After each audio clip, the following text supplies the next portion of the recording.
कारगिल विजय दिवस के मौके पर जेएनयू एबीवीपी की तरफ से साबरमती ढाबे पर एक कार्यक्रम आयोजित किया जा रहा है और तस्वीरें हम दिखा देते हैं कि किस तरह से यहाँ पर मेरे ठीक बाईं ओर आप देख पाएंगे जो एबीवीपी की जो तैयारी है वो आपको यहाँ पर नजर आएगी। और अब से थोड़ी देर बाद ही जो पूर्व केंद्रीय मंत्री स्मृति ईरानी इस कार्यक्रम में पहुंचेंगी।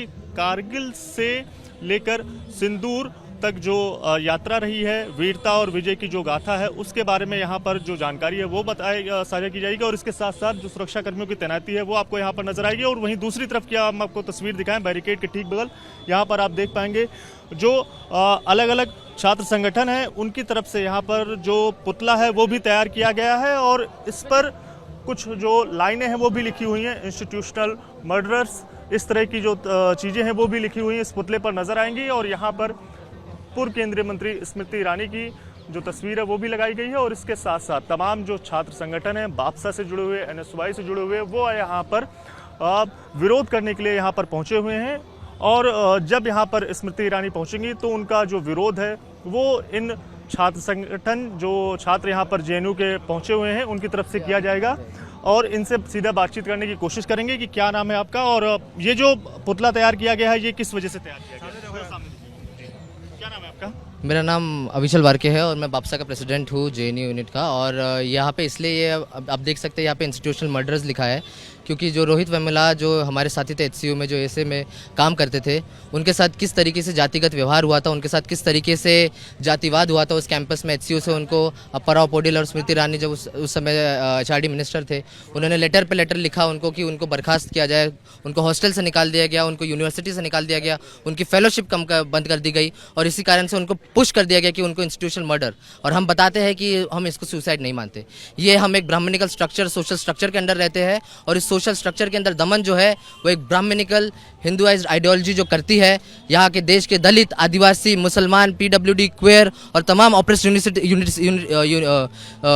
कम्युनिटी से लोग आते हैं, उनके साथ जो दमन करते हैं, इसी के कारण यहाँ पे जो हम लोग बीजेपी, आरएसएस, एबीवीपी के खिलाफ यहाँ पे धरना प्रदर्शन कर रहे हैं कि हमारे इस कैंपस में जहाँ पे एक दलित, आदिवासी और ओबीसी और सब माइनॉरिटी के आके यहाँ पे पढ़ते हैं, सस्ती शिक्षा लेते हैं, उनको हम ये बताते हैं कि हमारे कैंपस में इनकी जगह। पुतला किस वजह से तैयार किया गया है और इसका क्या आप करेंगे आगे? ये पुतला दहन होने वाला है। ये पुतला, ये पायल के नाम है, ये पुतला रोहित के नाम है, ये पुतला दर्शन के नाम है, ये पुतला आयुष के नाम है, ये पुतला तमाम हमारे साथियों के नाम है जो अब इंस्टीट्यूशनल मर्डर के, डिस्क्रिमिनेशन के शिकार हुए हैं। आपका क्या नाम है? मेरा नाम विजय लक्ष्मी है। आप Smriti Irani go back PSA इस तरह के पैम्पलेट के साथ आप यहाँ पर पहुंची हैं, प्रदर्शन कर रही हैं, क्यों, किस वजह से? स्मृति ईरानी जो है उस टाइम शिक्षा मंत्री थी और उन्होंने कम से कम 3 से 4 बार रोहित के केस को मिसलीड किया है। उन्होंने ये तक बयान दिया कि रोहित को जो है 10 से 12 घंटे तक वहाँ पे डॉक्टर और पुलिस नहीं पहुंची और वो बच सकते थे, जबकि डॉक्टर बताती हैं कि जब रोहित का बॉडी मिला था उससे 1 या 2 घंटे पहले ही उनका डेथ हो चुका था। और पूरी तरीके से इस पूरे केस में ये साबित करने की कोशिश की गई है कि रोहित का जो है उन्होंने सुसाइड किया था, लेकिन ये सुसाइड नहीं था। उनके ऊपर एक इंक्वायरी चलता है जो एबीवीपी के गुंडों के द्वारा उनको मारा जाता है, पीटा जाता है और उसके बाद यूनिवर्सिटी उस केस में उनको बरी करती है, लेकिन उसके बावजूद उनके ऊपर अप्पा राव जो है दोबारा से केस ऑन करते हैं और उनको जो है हॉस्टल से निकाला जाता है, उन सारे पब्लिक स्पेसेस से जो यूनिवर्सिटी। आज जो आप लोग प्रदर्शन कर रहे हैं, क्या वजह है इसकी? क्यों ये कि ये ईरानी को आप गो बैक वापस जाने के लिए आपसे कह रहे हैं, क्यों? क्योंकि वो इंस्टीट्यूशनल मर्डर है। जब वो शिक्षा मंत्री थी उन्होंने मिसलीड किया और वो आज यहाँ हमारी यूनिवर्सिटी में आ रही है और जेएनयू एक ऐसा स्पेस है जो उन हत्यारों को, उन मर्डरर्स को बिल्कुल वेलकम नहीं करता है। तो उनको कंडेम करने के लिए, उनका विरोध करने के लिए आज हम लोग यहाँ पे आए करने के लिए यहाँ पर है। तमाम जो दूसरे छात्र संगठन है वो भी यहाँ पर है। क्या नाम है आपका? मेरा नाम प्रदीप है, मैं एनएसवाई जेएनयू से हूँ और हम यहाँ स्मृति ईरानी का विरोध करने के लिए खड़े हैं। स्मृति ईरानी शिक्षा मंत्री रहते हुए उन्होंने ना सिर्फ रोहित वेमुला की इंस्टीट्यूशनल मर्डर में उनका हाथ था, बल्कि उसके साथ साथ उन्होंने इसी जेएनयू को बदनाम करने की भी साजिशें रची। क्या नाम है आपका? मेरा नाम विकास है, मैं यहाँ पीएचडी स्टूडेंट। विरोध प्रदर्शन में आप शामिल हो रहे, क्यों हिस्सा? देखिए एचआरडी मिनिस्टर रहते हुए स्मृति ईरानी ने जो दलित, जो पिछड़ा, जो आदिवासी, उनके लिए पब्लिक जो इंस्टीट्यूशंस है उनको खत्म करने का काम किया। जो हमारी एंट्री होती थी, जो पिछड़ा, दलित, आदिवासी की एंट्री पब्लिक इंस्टीट्यूशन में, उनको एक हाशिए पे धकेलने का काम किया है उन्होंने।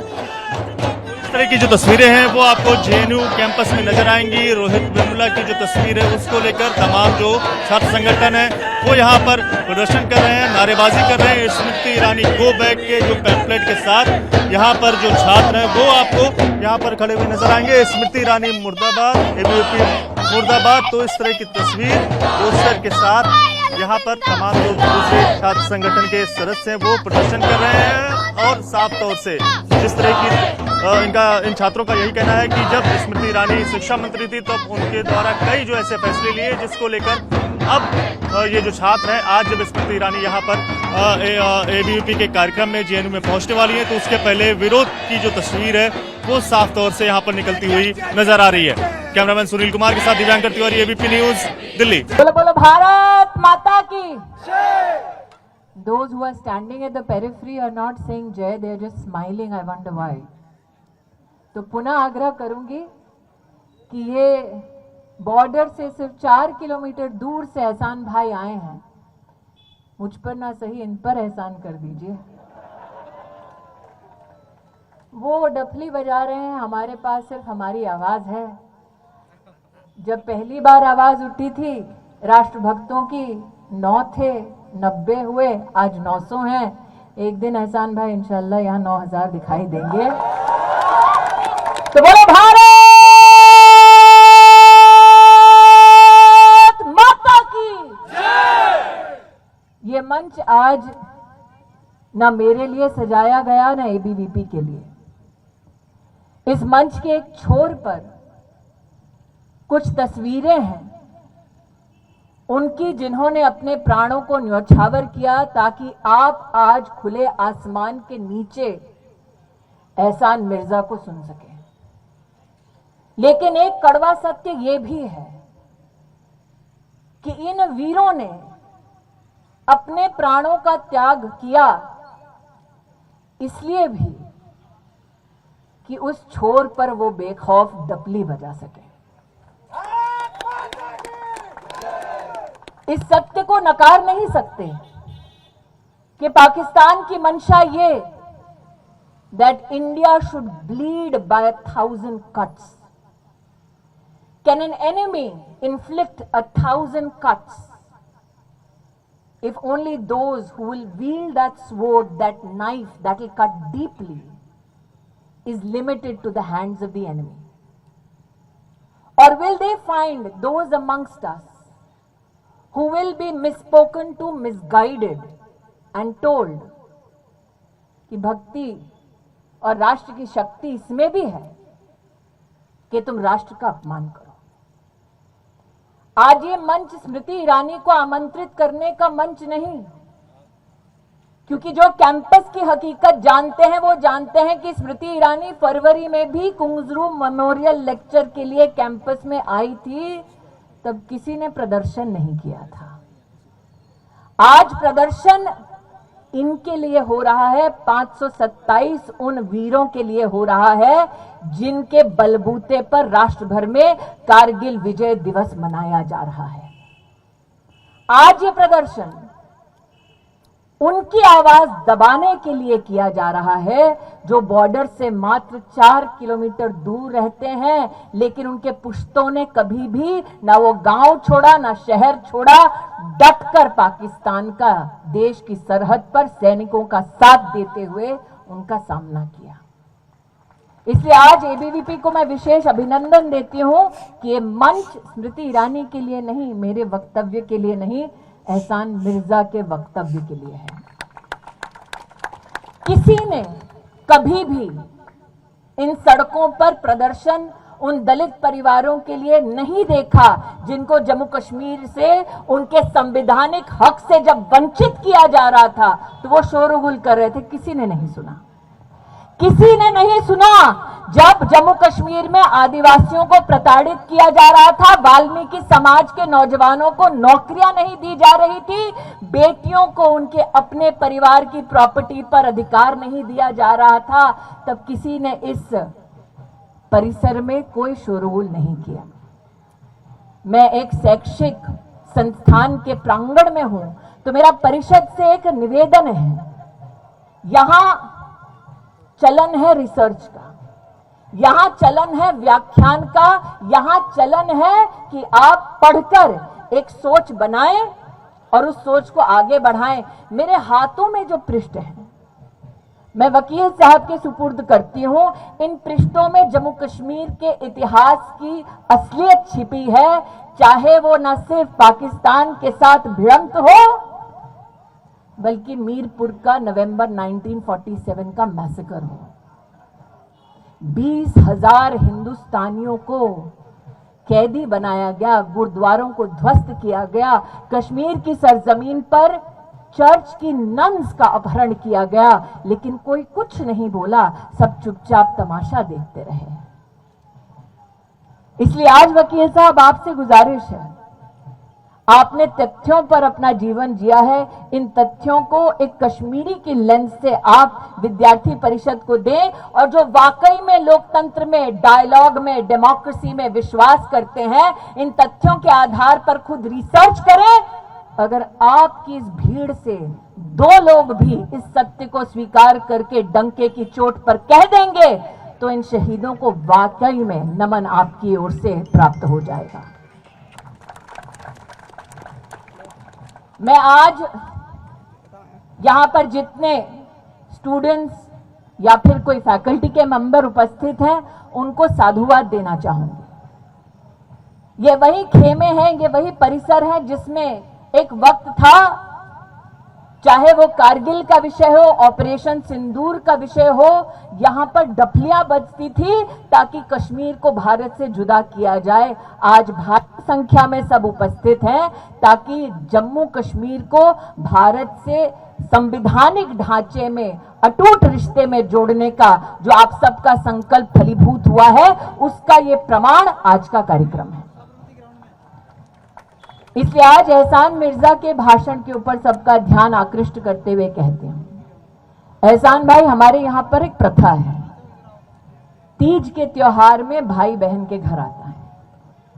आप त्योहार का नाम बताएं, वक्त बताएं, डेट बताएं, हम बॉर्डर से 4 किलोमीटर दूर आपके घर आए। और अगर कैंपस में से किसी को भी इच्छा हो कि एहसान मिर्जा, उनका पूरा समुदाय, उनका परिवार, उनका समाज इन मुश्किलों से जूझता हुआ आज भी डंके की चोट पर भारत माता की जय बोलते हैं, उनको भी दर्शन दिखा दें उस हकीकत का जिससे बहुत सारे लोग आज तक वंचित थे। मैं पुनः कहती हूं, आप मेरे लिए नहीं है, त्रस्त वो इसलिए है क्योंकि मुद्दा कश्मीर का है।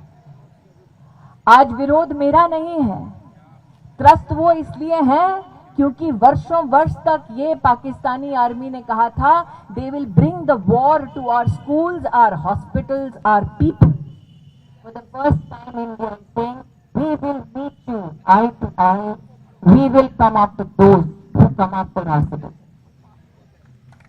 इसीलिए बिना किसी द्वेष के, बिना किसी दुख के, मैं आज एबीवीपी का विशेष अभिनंदन करती हूं कि कारगिल विजय दिवस को आपने यहां पर बड़ी ही सहानुभूति के साथ, बड़ी ही गरिमामय एक कार्यक्रम के माध्यम से आपने इस विजय दिवस की पताका को यहां फहराया। लेकिन जैसे किसी ने कहा है ना, हंगामा खड़ा करना मेरा मकसद नहीं, कोशिश तो क्या है, सूरत बदलने का। मेरे सीने में ना सही, तेरे में ही सही, आज जहां भी हो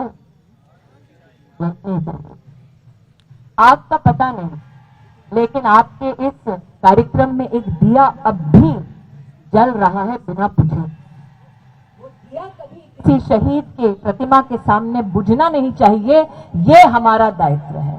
वो चीखे चिल्लाएं क्योंकि शोरगुल के अलावा उनके पास और कोई औजार नहीं है, उनके पास कोई रास्ता नहीं है। हमारा कर्तव्य है कि हम हकीकत को सबके सामने रखें।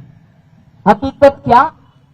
दलितों के साथ अन्याय हो रहा था जम्मू कश्मीर में। धारा 370 के तहत दलितों की आवाज किसी ने नहीं उठाई, जिन्होंने उठाई आज उनकी खिलाफत में ये सूर कर रहे हैं। इसलिए आज मात्र इतना ही कहते हुए कि अगर आपको दो भी लोग मिलें जो इस हकीकत को आगे रख पाए, तो आज आपका ये कार्यक्रम सफल माना जाएगा। जो चिल्लाते हैं चिल्लाते रहें। देशभक्ति ये है कि सर उठाकर मेहनत करो कि भारत का परचम लहराता रहे। दुश्मन चाहता है कि हम कटे मरे धर्म के नाम पर, जाति के नाम पर, भाषा के नाम पर, लेकिन पहले भी एक थे, आज भी एक हैं, आगे भी एक रहेंगे। और उसका सबसे बड़ा प्रमाण आज इस मंच पर अगर कोई है तो उसका नाम है एडवोकेट एहसान मिर्जा। आभार वंदन के साथ कि आपने आज एहसान जी को बुलाकर हम पर एहसान किया, मैं परिषद के सभी कार्यकर्ताओं का फिर से वंदन करती हूं। किसी ने कहा था, मुझे हिदायत दी थी, गो बैक। राष्ट्रभक्त कभी भी बैक नहीं जाते, कदम उठा लिया है जब तो पीछे नहीं हटाते।